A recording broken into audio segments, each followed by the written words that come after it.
YouTube bu fekkee ni wàllum immobilier la am na par exemple benn abonné chaîne bi buy commenter souvent vidéo yi buñ naan Mously Immo Sénégal moom la même chose lay def da nga yor sa kër wala terrain buy jaay wax ko mu partager ko ci chaîne am wutal la client bu jaree nga récupérer sa. bi nga xamee ni le nouveau gouvernement ñëw na baax na waaw bi mu ñëwee dafa am benn expression bu ngeen di utiliser jub-jubanti ak lan ah jub-jubanti waaw jub-jubal-jubanti jub-jubal-jubanti boobu man dem si yokk jub-jubal-jubanti juboo waaw ndax gis nga monsieur le ministre dans la vie expérience daf si am solo. il faut ñu jubbanti ba pare doog a juboo sëñ Mansour Sy Djamil ziar kontaanee jox cër mbokk àdduna ziar kontaanee jox cër mbokk internaute c'est le bon TV international ku am ñaari junni yoo mayal ku la neex mais soo bëggee dégg dëgg jàppal c'est le bon TV doolee jën ndox la doolee saxaar raay la mais doolee site internet seen YouTube abonnement la aimer commentaire et partage muy TikTok muy YouTube fu ngeen ma mënti di suivre dee leen abonné dee leen aimer dee leen commentaire dee leen partage je vous aime tous nag di jël nuyoo bi di ko teg si suma grand président Malang Gassama président Africa First borom New York maa ngi koy teg si loxoom mu tasaareel ma ko ci patriote yi si àdduna bi yëpp ndax c'est le bon international la di nuyu waa Mously Immo Sénégal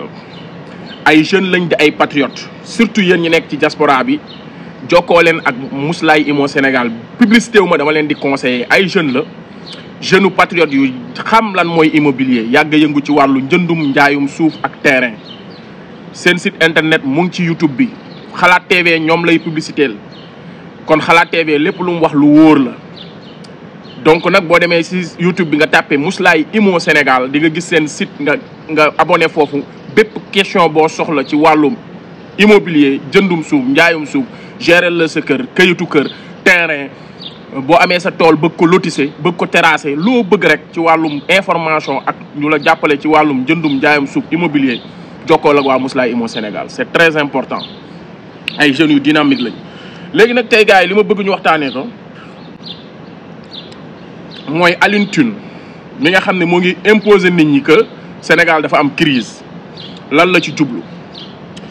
le père François pape bi nga xamante ni génn na àdduna ma dégg ni pape bi day li mu deewaalee boo xoolee patrimoine am maanaam matul 60 000 57 000 et quelques lañ fekk ci maanaam mu doon ndonoom pape bi ma comparé ko ak sunu ñenn ñi ñuy woowee fii kilifa diine ci Sénégal ak ñun ñuy woowee suñu bopp nitu diine ne nooy roy ronant bi sallallahu alayhi wasallam ci l'islam su ma ko defee comparaison am na lu ma ci bëgg a jàngale man Kona génnu àdduna pape bi ak liñ ne moom la bàyyi ci alal léegi foofu laay ñëwee nag ci Alioune Tine mi nga xam ni moom dafa mel ni daal li ma leen wax léegi dafa am benn cër bu mu jox boppam boo xamante ni ñun si suñu tur boo xam ne ñun yëguñu ko ñun askan bi mais nag dama koy reprocher Sonko ak Diomaye ba tey rek parce que fermeté bi war ak fulla ak fayda bi war buñ ko teeloon a def ay Alioune Tine yëpp dootuñ exister ti dootuñ ñeme parce que Alioune Tine dafa am lu ko nguuru Abdou Diouf doon jox xaw ma nag Senghor am lu ko nguuru Abdoulaye Wade doon jox am lu ko nguuru Macky Sall doon jox loolu lay xaar ci nguur gi moo yow nekkal fi nga nekk yow fi gis naa Sénégal ay société civile yoo xamante ne ay këri kër lañ yor te société civile dafa jot ñu waxtaan ci tuuti quoi maanaam société civile mooy jug ñu doon ñetti pas wala ñeenti pas créer seen association ne ñun ñooy waxal askan bi xanaa député yi nekk assemblée sax mais dañoo wër Sénégal campagne askan bi xàmmee leen fal leen ñu doog a mën a représenter askan bi mais société civile moom yow da ngay toog ba mu neex la wala nga nekk pas bu retraité wala nga jeune boo xam ne chômeur nga toog ba mu neex la nga créer sa benn entité ñun ñooy waa société civile askan bi la ñuy waxal ñooy kaasal askan bi moo tax da ngay gis keroog bu ñu tegee loi amnistie bi da ngay gis ku génn ñoom ñaanaa maar génn naan askan bi la ñuy waxal mais da nga naan ñii ban askan moo leen yónni mooy dañuy forcer seen bopp askan wi ne askan wi ci baatu askan bi la ñuy waxee boo bëggee dégg dëgg société civile Sénégal boog arnaque la te Alioune Tine ci arnaque boobu la nekk il arnaque les Sénégalais looloo lay waral ma doon wax ni kuy dundee say nelaw du bëgg nga yeewu waaye nag kuy dundee coow doo bëgg stabilité déggoo leen ma de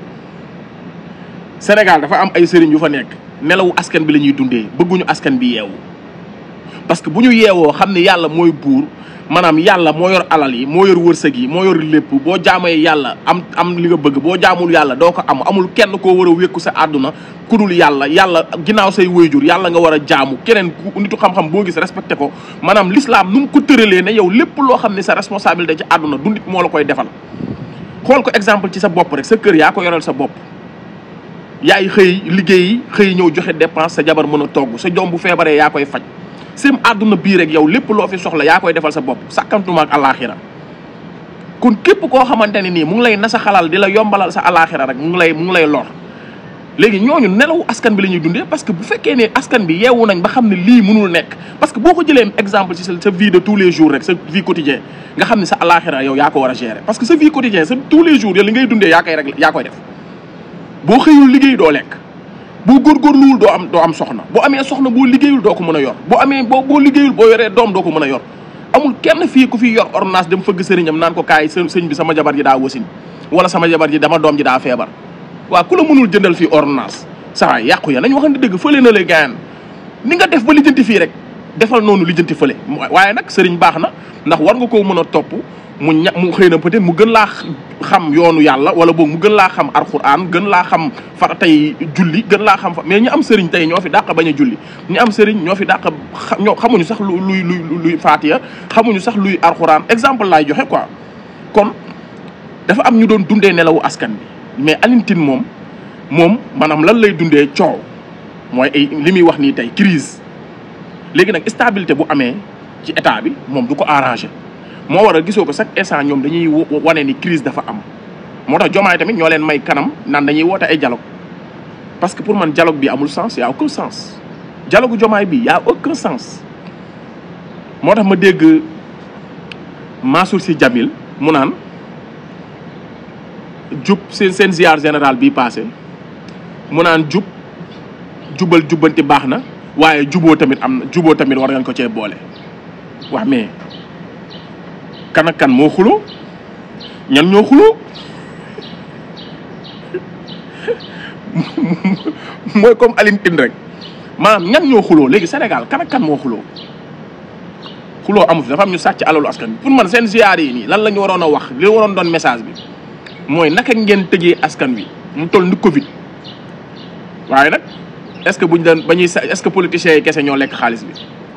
parce que pour man seen discours yi balaa mu doon ay jubal jubbante ak juboo balaa ñoo juboo kay lépp leer ba pare nag dañuy jubbanti ba pare nag doo ko juboo nag ndax lu baax ak lu bon ñu baax ak ñu bon ñu bokkul destination mënuñu ànd il faut ñu jubbanti ba pare doo ko juboo sëñ Mansour Sy Djamil waaw yow yaa doon wax gëmmal dóor tey nga naan ñu dañoo war a juboo non mais des incohérences te ñii la ñuy wax naan non ñii ay sëriñ lañ dañ leen a war a jox cër ban jox cër kii ku ban sëriñ kii ku koy jox cër kii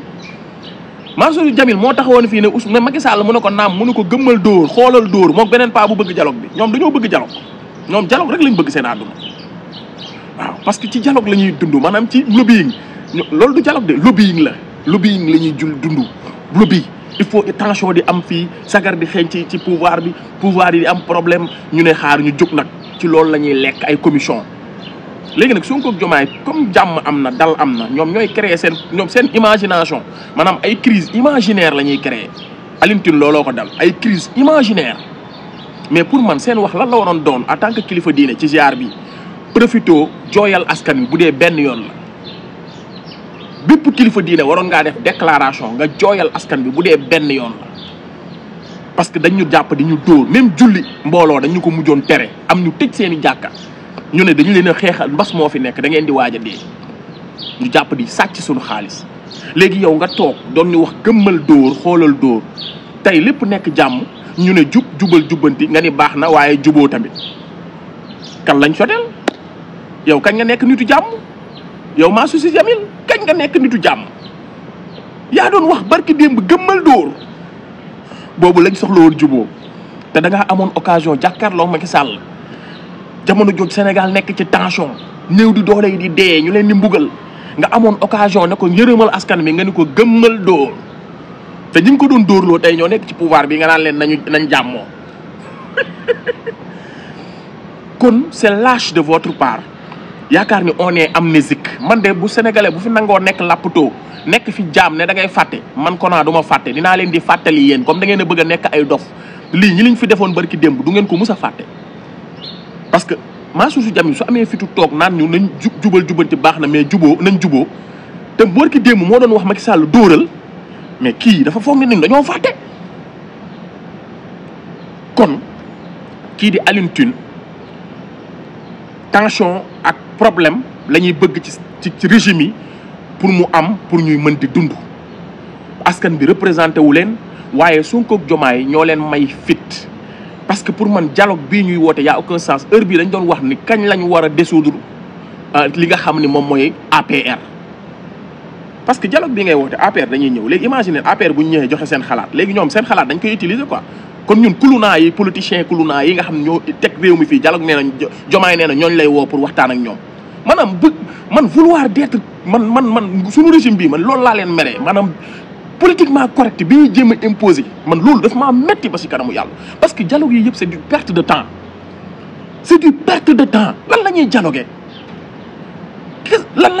les Sénégalais ont compris Sénégalais yi comprendre nañ xam nañ lan moo xew xam nañ kii a fait quoi léegi politiciens yi nga xamante ni ñoo yor réew mi pendant des années yàq réew mi yow am nga assemblée bi askan beeg sa ginnaaw loo dogal mu ngi neex yaa ngi wàññi prix yi yaa ngi woo nit ñi looy dialogue ba paa yi di ci profité naan Macky Sall ak Sonko ak Diomaye ñu juboo lal yaa leen may kanam yéen a leen may kanam parce que ba paa bee naan jubal jubanti baax na mais juboo balaa ñoo juboo ngeen gàq alalu askan bi balaa ñoo juboo dinañ lijjanti alalu askan bi fu ngeen ko dugal ba pare balaa ñoo juboo dinañ jubbanti ba pare parce que avant la paix la justice d'abord avant la réconciliation la justice d'abord te man du ma leen dégg mukk ñoom ñu réclamer la justice parce que vous n'êtes pas impacté au contraire yéen a doon noot askan bi yéen a àndoon nguur gi di noot askan bi moo tax du ngeen mës a demander la justice réconciliation rek ngeen di wax juboo rek tey jii fi mu toll discours yi boo ko dégloo rek di nga xam ñan ñoo doon noot askan bi parce que ñoom ñii ñëpp doo dégg mukk ñu ne justice mukk ci àddina yërmande gisoo leen keroog mbakki yu fay yërmande juboo dëkk bi jàmm lañ fi bëgg discours yooyu lañ yor fi mu toll ni ñoom ñi nga xam ñooy woowee seen bopp diine àndoon ak régime bi ñuy lor askan bi seen discours léegi lan la yërmande juboo nekk benn te bi Sénégalais gënoon soxla yërmande ñoom gëmmal dóor lañ doon wax léegi nag fi may daanelee mooy li ma dégg ñu ne pap bi nga xam ne moo génn àdduna yàlla ko yàlla yërëm seem sañ naa koo ñaanal maa ngi jéggalu waaye daal man de li ma gis ci moom xam naa ni nitu diine la man li ma dégg ci moom xam naa ni nitu diine la waaw bu dee li ma dégg ci moom moo am nitu diine la bañ na ko sax dañ ne néew di doole yi ñàkk nan pape bi muy génn àdduna 50 et quelques mille moom moo nekk li nga xam ne moom la bàyyi comme alal man loolu laa dégg su fekkee li ma dégg dëgg la yonent bi sallallahu alayhi wasallam ne ñu ngi koy taggee ni ko bi muy génn àdduna da doon bañ a génnee àdduna bàyyi fi 30 francs xaw ma 33 francs ngir bañ a accumuler Sénégal fii déggoo leen fi koo xam ne dafa ne sëriñ la doomu sëriñ ne man milliards yu mu yor ak kër yi mu yor fi mu toll nii lay réccu alal ju bëri ji mu yor ak kër yi mu tabax lay réccu ma ne ko jarul réccu néew di doole yi bari nañ fi Touba googu rek wala fi nga dëkk muy Tiwaawan foo mënti dëkk am na néew di doole yoo xam ne fi mu toll nii boo ne woon damay séddale kër yi balaa boo ko wootee balaa 30 minutes ku ne di nga gis plus de 1 million de personnes sa buntu kër. kon li ma dégg ci pape bi man de rafet naa njort kontaan naa ci doxalin wi mooy nga nekk tey njiitu jullit njiitu diine tey nga ni génn nga àdduna nit ñi mënuñu gis accumulation ci yow mënuñu gis alal ju dul jeex ci yow te nga amoon opportunité bi buñ ne lee yow yaa fi nekkaloon néew di doole yi man gëm naa ko de suñ ne pape bii génn àdduna néew di doole yi la fi nekkaloon man Kona gëm naa ko man parce que côté fi mu nekkee position bi mu nekkee tey bu ñu nee 50 et quelques mille moins de 60 000 francs la dese la génn maanaam la am yor comme alal bu fekkee ni nit nga diine boo bëgti bokk war ngaa mën a xam ni kii kat bu nee nitu diine la woon war nga koo nangu man de nangul naa ko nitu diine parce que te encore une fois diine l'islam moo fi nekk ak diine christianisme ñaar yëpp diine la waaw kon nangul naa ko man nitu diineem man waaw bu fekkee ni lii ñu wax nii loolu moo am ndax damaa gis ay nit yoo xam dañ ne yonent bi lañ gëm maanaam rasulilaay la ñuy topp rasulilaay bañoon a deewee lay 33 francs ñoom ay milliards la ñu fi bàyyi ba ñuy dee am koo xam ne moo toog moom avoué ko ne man milliards yi millions alal ji ma yor ak kër yi ma yor laay réccu te kim maamam wax dëgg yàlla bi muy dem borom barak bi sax lañ koy woowe barak la fi bàyyi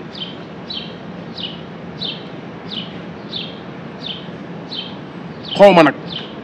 mais pape bi moom bu fekkee ni lii ñu ko waxal loolu mooy li nga xamante ne moom li mu jëf wax dëgg yàlla jëf jii de jëf yu jullit la maanaam parce que dañ doon wax ni dañ ne nit ku baax maanaam jëf jullit fu mu gis lu baax na jàpp ni yëfam la waaw parce que jullit lu baax la war a def kon jullit fu mu gis lu baax na jàpp ni moo ko moom dégg naa sax est-ce que du dañ ne Cheikhul Khadim moo waxoon loolu mu ne jullit fépp fu mu gis lu baax rek na ko roy xam ne lu yëfam la parce que nasaraan si des fois nga gis ñoom jikko yoo xamante ni da ngay xam ne lii jikkooy nit ku baax la jikkooy nitu jullit la moo tax mu ne la bul ne jàpp ni kii nasaraan la rek wala kii nit ku weex la wala boog bokkoo leen diine ba doo ko roy ci lu baax soo gisee lu baax ci moom mu di ko jëf roy ko ci moom ndax lu baax jullit fu mu ko fekk na jàpp ni moo ko moom kon de ñi ñuy woowee nitu diine ci réew mi war nañoo roy pape boobu waaw li ñu yor ñu di ko bokk ak askan bi li ñu yor ñu di xool comme Seydina Omar nam daan def di tëdd ba guddi di dugg ci dëkk bi ba mu nekkee amirul muminin di xool jullit ñi ndax ñu ngi lekk wala ñu ngi naan ndax jàpp na ci responsabilité bi ma ci interpellé baat Diomaye Faye ak Seydina Ousmane ñoom it nañu xam ni njiit noonu la war a mel mooy waroo accumuler bàyyi sa askan chaque jour yaa ngi war a xool sa askan fan lañ toll kon man geste bi laay rafetlu ak maanaam position bi pape bi nekk ku ne xam na ni c'est international nit kooku kon buñ ne lee moins de 60 000 francs lay dese ba muy génn àdduna loolu bépp nitu valeur nit ku gëm valeur nit ku gëm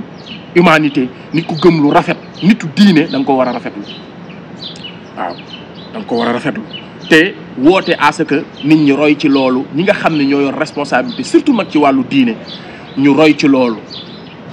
parce que encore une fois askan wi dafa soxla taxawaayu ñëpp wax rawatina nag ñiy woowee seen bopp nitu diine waaw ñiy woowee seen bopp nitu diine heure bu baadoole yi seen bët xonkee ñooñu la ñu war a gis seen wet ñooñu la ñu war a dégg seen kàddu comme ni maam Abdoul Aziz Sy Dabakh meloon waaw parce que nitu diine li ko yàlla defal maanaam lu mu mënul régler amul nitu diine lu mu mënul régler amul parce que nitu diine nitu àdduna dalay wekk maanaam ki nga xam ne ay carte ko fal maanaam nitu nguur dalay wekk parce que askan wi ñoo la wekk ndax diine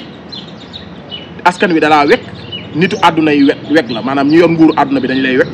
askan bi wekk la kon yow loo bëgg a lijjanti rek soo gëmee yàlla te ragal ko loo bëgg a lijjanti di nga ko lijjanti